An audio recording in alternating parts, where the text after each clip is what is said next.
नमो बुद्धाय, जय Bhim. Doctor Babasaheb Ambedkar लिखित बुद्ध आणि त्यांचा धम्म हा ग्रंथ आपण ऐतिहासिक धम्मभूमी देहू रोड या ठिकाणी वाचत आहोत। आपण अधम्म म्हणजे काय हे वाचत आहोत। काल आपण आत्मा आणि यज्ञ यांना मानणे म्हणजे अधम्म आहे हे वाचले। आज आपण त्या पुढील भाग वाचूयात। काल्पनिक अनुमानावर आधारलेला धर्म हा धर्मच नव्हे। असे प्रश्न नेहमी विचारले जात। 1. मी गतयुगात होतो काय? 2. मी गतयुगात नव्हतो काय? 3. मी तेव्हा काय होतो? 4. मी काय होऊन काय झाले? 5. मी भविष्य काळातही असेन का? 6. मी भविष्य काळात नसेन काय? 7. मी तेव्हा कोण असेन? 8. मी तेव्हा कसा असेन? 9. मी कोठून कोठे जाईन? अथवा कदाचित आज तो आपल्या स्वत्वासंबंधी साशंक होऊन विचारित असेल, मी आहे काय? मी नाही काय? मी काय आहे? मी कसा आहे? माझे अस्तित्व कोठून आले? ते कोठे जाणार? विश्वासंबंधी विविध प्रश्न विचारले जात। त्यापैकी काही असे होते। विश्व कसे निर्माण झाले? ते चिरंतन आहे काय? पहिल्या प्रश्नाच्या उत्तरादाखल काही असे म्हणत की विश्व ब्रह्म्याने निर्माण केले। दुसरे काही म्हणत ते प्रजापतीने निर्माण केले। दुसऱ्या प्रश्नाचे उत्तर असे दिले जाई की विश्व चिरंतन आहे। काही म्हणत ते शांत आहे, तर काही म्हणत ते अनंत आहे। असल्या प्रश्नांना भगवान बुद्धाजवळ थारा नसे। त्यांच्या मते केवळ असले प्रश्न विकृत बुद्धीचेच लोक विचारू शकतात। कारण अशा प्रकारच्या प्रश्नांची उत्तरे देणाऱ्यांच्या ठिकाणी सर्वज्ञता असली पाहिजे आणि ती कोणाच्याही ठिकाणी नाही। तो म्हणत असे, या प्रश्नांची उत्तरे देण्या इतका मी सर्वज्ञ नाही। जे काही जाणण्यायोग्य आहे ते आपण सर्व जाणतो असे कोणीच म्हणू शकणार नाही। किंवा एका विशिष्ट वेळी जे जाणण्याची आपली इच्छा करतो ते त्यावेळी आपण जाणलेले असतेच असे नाही। नेहमी काहीतरी अज्ञातच असते। याच कारणास्तव भगवान बुद्धाने आपल्या धर्मात वरील प्रश्नविषयक सिद्धांताला स्थान दिलेले नाही। जो धर्म असल्या सिद्धांताला आपल्या धर्माचा एक भाग समजतो तो भगवान बुद्धाच्या मते स्वीकारार्ह नाही। भगवान बुद्धाच्या समकालीन आचार्यांनी ज्या सिद्धांताला आपल्या धर्माचे आधार बनविले होते ते आत्मा आणि विश्व उत्पत्ती या संबंधीचे होत। आत्म्यासंबंधी जे काही प्रश्न विचारित असे ते असे, मी गतयुगात होतो काय? मी गतयुगात नव्हतो काय? मी तेव्हा काय होतो? मी काय होऊन काय झालो? मी भविष्य काळातही असेन काय? मी भविष्य काळात नसेन काय? मी तेव्हा कोण असेन? मी तेव्हा कसा असेन? मी कोठून कोठे जाईल? अथवा कदाचित आज तो आपल्या स्वत्वा संबंधी साशंक होऊन विचारित असेल, मी आहे काय? मी नाही काय? मी काय आहे? मी कसा आहे? माझे अस्तित्व कोठून आले? ते कोठे जाणार? दुसरे काही आचार्य विश्व उत्पत्ती संबंधीचा प्रश्न विचारित। काही म्हणत ब्रह्माने विश्व निर्मिले, काही म्हणत ते प्रजापतीने आत्मयज्ञाने निर्मिले। इतर काही आचार्य दुसरेच प्रश्न विचारित, जग चिरंतन आहे काय? चिरंतन नाही काय? ते शांत आहे काय? ते अनंत आहे काय? शरीर म्हणजे जीव आहे काय? शरीर एक वस्तू आहे काय? आणि जीवही दुसरी वस्तू आहे काय? सत्य ज्ञात्याला मृत्यूनंतर अस्तित्व आहे काय? त्याला मृत्यूनंतर अस्तित्व आहेही आणि नाहीही असे काही आहे काय? तो मृत्यू तर असत नाही व असत नाही असेही नाही। भगवान बुद्धाच्या मते असले प्रश्न फक्त विकृत मनाचे लोकच विचारू शकतात। 3 कारणास्तव बुद्धाने या धार्मिक सिद्धांताचा धिक्कार केला। प्रथम, या सिद्धांताला धर्माचा एक भाग मानण्याचे कारण नाही। दुसरे असे, या प्रश्नाची उत्तरे द्यायला अंगी सर्वज्ञता असली पाहिजे आणि ती कोणाच्याही अंगी नसते। या गोष्टीवर त्याने आपल्या प्रवचनातून भर दिलेला आहे। तो म्हणतो एकाच वेळेला कोणालाही सर्वच दिसत नाही किंवा जाणता येत नाही, ज्ञानाला अंत नाही, कारण नेहमीच अधिकाधिक जाणायचे बाकी राहते. भगवान बुद्धाचा या सिद्धांतावरील तिसरा आक्षेप म्हणजे हे सर्व सिद्धांत केवळ काल्पनिक अनुमानाच्या रूपाचे आहेत. त्याची कधीच कसोटी घेतलेली नसते आणि त्यांना कधीही कसोटी लावता येत नाही. अनिर्बंध कल्पनेचे ते परिणाम आहेत. त्यांच्या मागे वास्तवता अशी काहीच नाही. शिवाय या काल्पनिक अनुमानांचा माणसांच्या संबंधात काय उपयोग आहे? अर्थात काहीच नाही. जगाची निर्मिती एकदम झाली आहे यावर भगवान बुद्धाचा विश्वास नव्हता. जगाची उत्क्रांती झाली आहे असे तो मानित असे. अशा प्रकारे काल्पनिक जे अनुमान मानले जातात त्याला भगवान बुद्धाच्या धम्मामध्ये काहीही स्थान नाही. असले जे प्रश्न विचारतात लोक, हे आहे काय, मी कोण होतो, असल्या प्रश्नाला भगवान बुद्धाच्या धम्मामध्ये काहीही स्थान नाही. आणि असे जो मानतो तो अधम्म आहे. धर्मग्रंथाचे केवळ पठण म्हणजे धर्म नव्हे. ब्राह्मण विद्येवर भर देत असत. त्यांच्या मते विद्या हाच प्रारंभ, विद्या हाच अंत. विद्या व्यतिरिक्त दुसऱ्या गोष्टींचा विचार त्यांच्या मते अनावश्यक होता. उलट पक्षी भगवान बुद्ध हा सर्वांना शिक्षण असावे या मताचा होता. मनुष्य आपल्या विद्येचा उपयोग कसा करतो यालाच तो केवळ विद्येपेक्षा अधिक महत्त्व देतो. आणि म्हणूनच जो विद्वान आहे त्यांच्या ठिकाणी शीलही असले पाहिजे, कारण शीलरहित विद्या नाशकारक आहे. विद्या आणि शील यापैकी शीलाचे महत्त्व कसे अधिक आहे हे भगवान बुद्धाने भिक्खू पटीसेनाला जे सांगितले त्यावरून स्पष्ट होते. प्राचीन काळी जेव्हा भगवान बुद्ध श्रावस्तीत राहत होता त्यावेळी तेथे स्वभावाने तिरसट आणि मठ्ठ, ज्याला एक गाथाही कधी पाठ करता आली नाही असा पटीसेन नावाचा म्हातारा भिक्खू होता. ही कथा जी आहे ना, खूप महत्त्वाची कथा आहे आणि खूप चांगली कथा आहे. म्हणून भगवान बुद्धाने 500 अरहंतांना पटीसेनाला प्रतिदिनी शिक्षण द्यावे अशी आज्ञा केली. परंतु 3 वर्षानंतरही पटीसेनाला एकही गाथा पाठ म्हणता येईना. तेव्हा जनपदातील सर्व भिक्खू भिक्खुनी, उपासक आणि उपासिका पटीसेनाचे हे अज्ञान पाहून त्याचा उपहास करू लागले. भगवान बुद्धाला त्याची दया आली. त्याने पटीसेनाला आपल्या जवळ बोलाविले आणि सौम्यपणे त्याच्या पुढील गाथा म्हटली. जो राखून बोलतो, विचारांचा संयम करतो, जो आपल्या देहाने दुसऱ्याला उपद्रव करीत नाही, असा मनुष्य निब्बाण मिळवू शकतो. भगवान बुद्धाने पटीसेनाला स्वतः बोलवून ही गाथा म्हटली. तथागतांनी दाखविलेल्या या सद्भावनेने प्रेरित झाल्यामुळे त्याचे अंतःकरण प्रफुल्लित झाले. त्याने ती गाथा पाठ म्हणून दाखविली. तेव्हा भगवान बुद्धाने पुन्हा त्यास उद्देशून म्हटले, वृद्ध मनुष्या, आता तुला फक्त एकच गाथा पाठ म्हणता येते. हे जेव्हा लोकांना कळेल तेव्हा तुझा उपहास करू लागतील. म्हणून मी तुला त्या गाथेचा अर्थ समजावून सांगतो आणि तू तो नीट कान देऊन ऐक. नंतर भगवान बुद्धाने 3 कायिक अकुशल कर्मे, 4 मौखिक अकुशल कर्मे आणि 3 मानसिक अकुशल कर्मे, ज्यांच्या विनाशाने माणसाला निब्बाण साधता येते, ती सांगितली. बुद्धाने केलेल्या विवेचनाचा अर्थ त्या भिक्खूला समजला आणि लवकरच त्याला अर्हतपद प्राप्त झाले. म्हणजे बुद्धाची एकच गाथा त्याला समजली.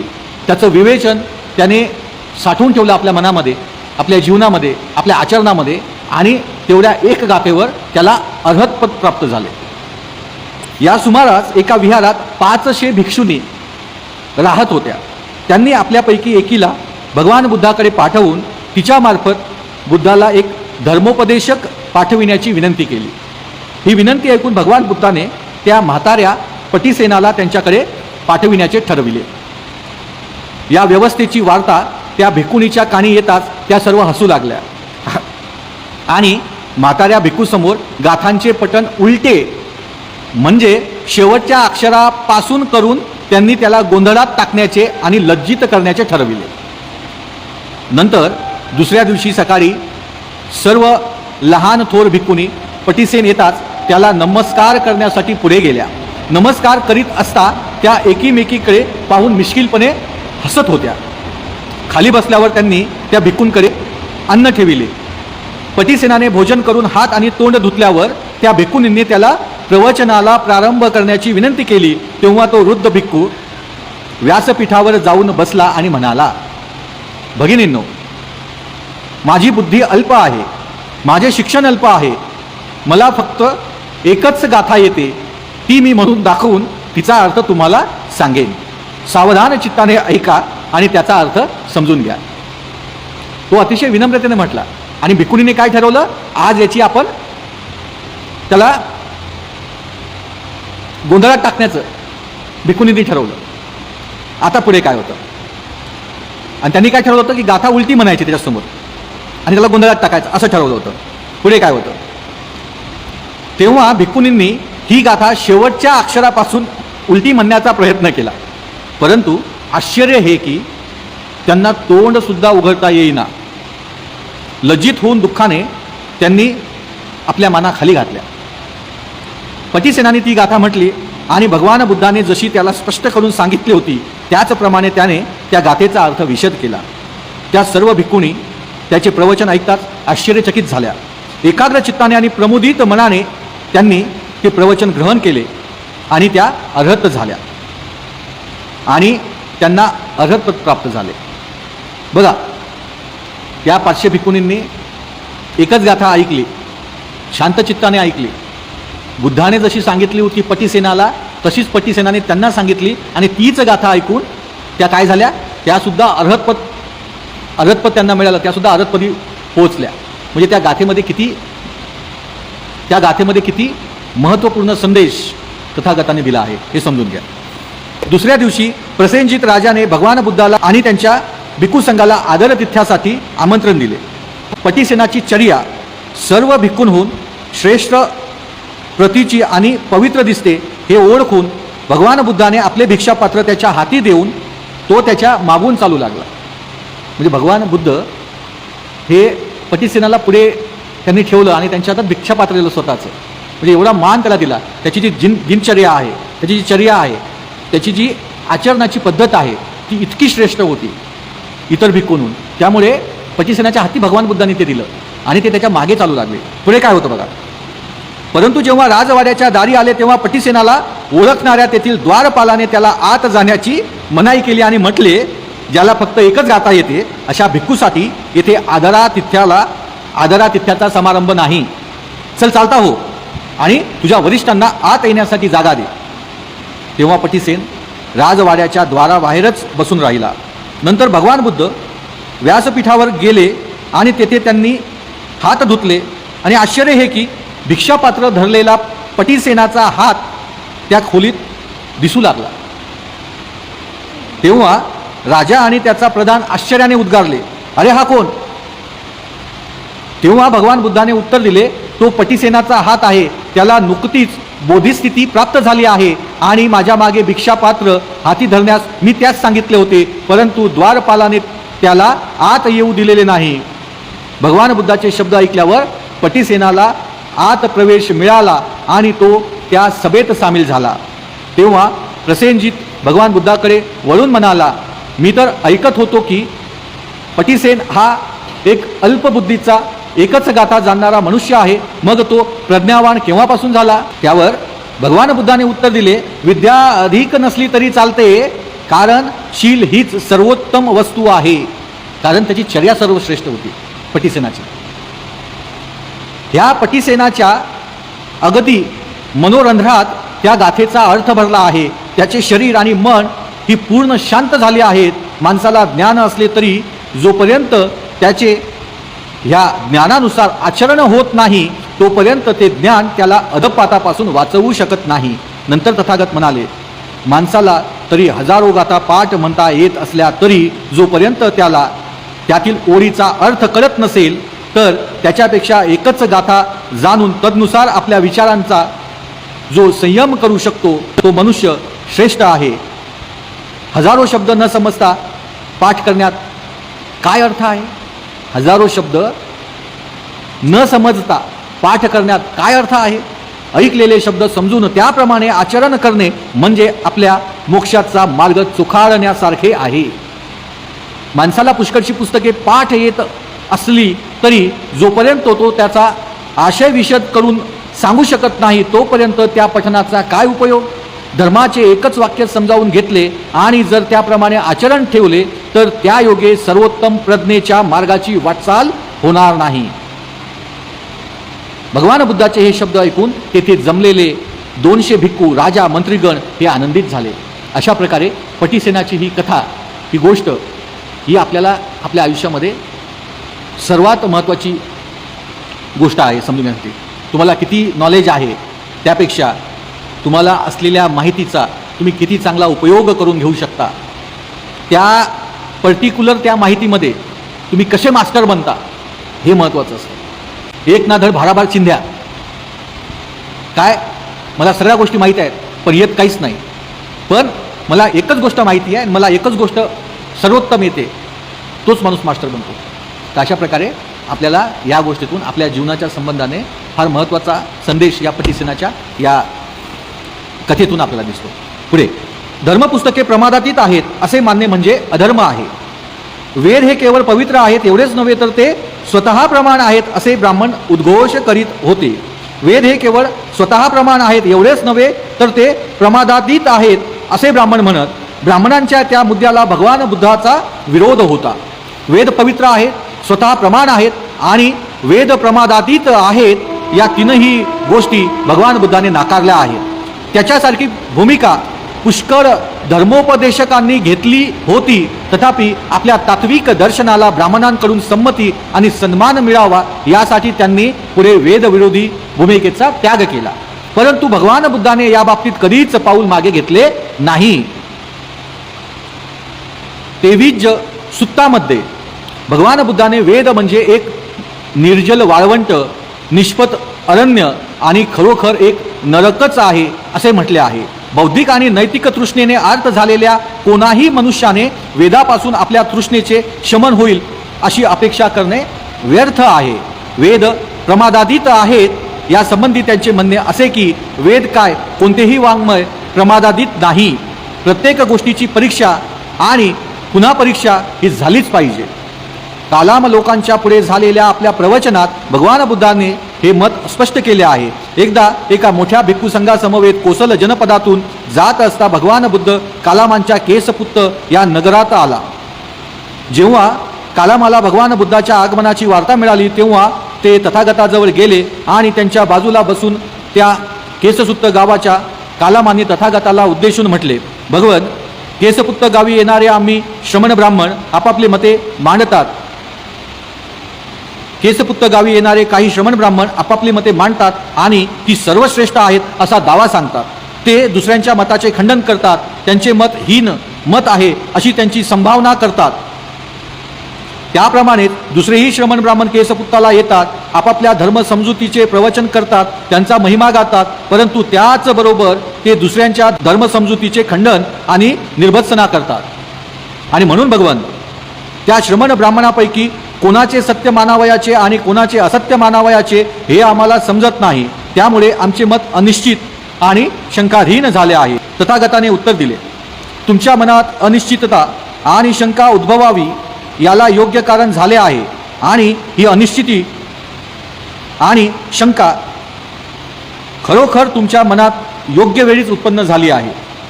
भगवान पुढे म्हणाले, हे कालामांनो, तुम्ही जे केवळ ऐकता त्यावर विश्वास ठेवू नका. जे केवळ पुष्कळ लोक सांगतात म्हणून त्यावर विश्वास ठेवू नका. जे केवळ धर्मपुस्तकात लिहिलेले आहे म्हणून त्यावर विश्वास ठेवू नका. जे केवळ तर्कशास्त्रानुसार आहे म्हणून ते मानू नका. जे केवळ न्यायशास्त्रानुसार आहे म्हणून ते मानू नका.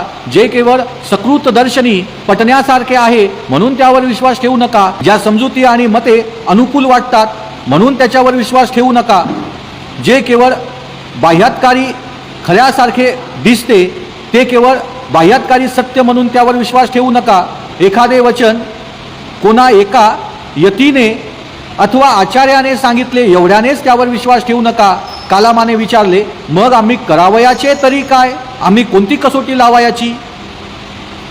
तथागताने उत्तर दिले, कसोट्या ह्या स्वतःलाच विचारा, या गोष्टी हितकर आहेत काय? शहाण्या माणसाने त्या टाकाऊ मानल्या आहेत काय? त्या केल्या असता कष्ट आणि दुःख ओढवते काय? कालामांनो, यापुढेही जाऊन तुम्ही असे विचारले पाहिजे की हे सिद्धांत तृष्णा, द्वेष, मूढता आणि हिंसा यांना सहाय्यक नाहीत का? हे सिद्धांत तृष्णा, द्वेष, मूढता आणि हिंसा यांना सहाय्यक नाहीत ना? एवढेच पुरे नाही तर कालामान्नो आणखीही पुढे जाऊन तुम्ही पाहिले पाहिजे की सिद्धांत माणसाला इंद्रियाधीन करणारे नाहीत ना? हिंसेला प्रवृत्त करणारे तर नाहीत ना? चोरी करण्याला प्रेरणा देणारे तर नाहीत ना? कामेच्छा पूर्तीसाठी मिथ्याचार शिकविणारे तर नाहीत ना? ते असंख्य भाषण करायला लावणारे तर नाहीत ना? आणि शेवटी तुम्ही त्या सिद्धांताबाबत असा प्रश्न विचारला पाहिजे की या सिद्धांताचा परिणाम आहेत आणि दुःखात तर होणार नाही ना? आता कालामान्नो सांगा, त्या श्रमण ब्राह्मणांचे सिद्धांत हित साधणारे आहेत की अहित साधणारे आहेत? कालामाने उत्तर दिले, भगवान ते अहिताकडे नेणारे आहेत. ते लाभकारक आहेत की हानिकारक आहेत? भगवान ते हानिकारक आहेत. ते निंद्य आहेत काय कालामान्नो? कालामाने उत्तर दिले, भगवान ते निंद्य आहेत. शहाण्या माणसांना ते मान्य आहेत की त्यांच्या मते ते निषिद्ध आहेत? शहाणी माणसे त्यांना टाकाऊ समजतात. त्याचा आचार केला असता त्याचे पर्यवसान कष्टात आणि दुःखात होते काय? होय भगवान, त्यांचे पर्यवसान कष्टात आणि दुःखात होते. जे धर्मग्रंथ असले सिद्धांत शिकवितात ते तुमच्या मते स्वतः प्रमाण आणि प्रमादादीच ठरतात काय? नाही. कालामाने उत्तर दिले, भगवान ते स्वतः प्रमाण आणि प्रमादित ठरत नाहीत. आणि कालामान्नो मीही हेच म्हणालो आहे, जे केवळ ऐकीव आहे, परंपरागत आहे, ज्यात केवळ वादविवादाची कुशलता आहे किंवा तर्काची सूक्ष्मता आहे, तेवढ्यावरूनच त्यावर विश्वास ठेवू नका. जे केवळ वरवर पाहता विश्वसनीय वाटते म्हणून मानू नका. ज्या समजुती आणि दृष्टिकोन केवळ अनुकूल वाटतात म्हणून स्वीकारू नका. ते केवळ श्रमण ब्राह्मणाचे शब्द आहेत म्हणून त्यावर भाळून जाऊ नका. जेव्हा तुम्हाला आत्मानुभवाने वाटेल की या गोष्टी अहितकारक, दोषार्ह, सुज्ञांनी निषिद्ध ठरविलेल्या किंवा परिणामी कष्टात आणि दुःखात नेणाऱ्या आहेत, तेव्हा त्या गोष्टीचा तुम्ही त्याग केला पाहिजे. भगवान फार छान, फार छान. आम्ही भगवंताला आणि त्यांच्या धर्माला शरण आलो आहोत. आपले उपासक म्हणून भगवान आमचा स्वीकार करावा. आजपासून आमरण भगवंताला आम्ही शरण आलो आहोत. भगवान बुद्धाच्या या विचारसरणीचा सारांश अगदी स्पष्ट आहे. कोणाचीही शिकवण ती अधिकारी आहे म्हणून स्वीकारू नका. ती धर्मग्रंथ निविष्ट आहे, त्यात तर्काची सूक्ष्मता आहे किंवा तिचे बाह्यरूप ग्राह्य आहे म्हणून ती मानू नका. उपदेशिलेले विचार किंवा दृष्टिकोन अनुकूल वाटतात, ते बाहेरून सत्यस्वरूप दिसतात किंवा ते कोणा महान आचार्याचे आहेत म्हणून त्यावर विश्वास ठेवू नका. उपदेशिलेले विचार किंवा दृष्टिकोन हितकारक आहेत की निंदनीय आहेत, सदोष आहेत की काय, ते कल्याणकारक आहेत की अकल्याणकारक आहेत, यांचा विचार करा. या कसोटीवर उतरणारा कोणाचाही उपदेश मान्य करावयास प्रत्यवाय नाही.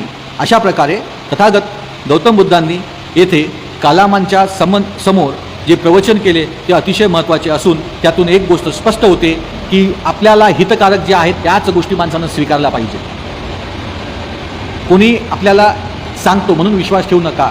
आपण आपल्या सतसत विवेक बुद्धीवर त्याची कसोटी घेऊन आपण ती मान्य केली पाहिजे. अशा प्रकारचा संदेश या प्रवचनात तथागत गौतम बुद्ध देतात. अशा प्रकारे आपण अधर्म म्हणजे काय, अधम्म म्हणजे काय हे पूर्णपणे समजून घेतलेले आहे. पुढील भागात आपण सद्धम्म म्हणजे काय हे बघूयात. आज आपण याच ठिकाणी थांबूयात. नमो बुद्धाय. जय भीम.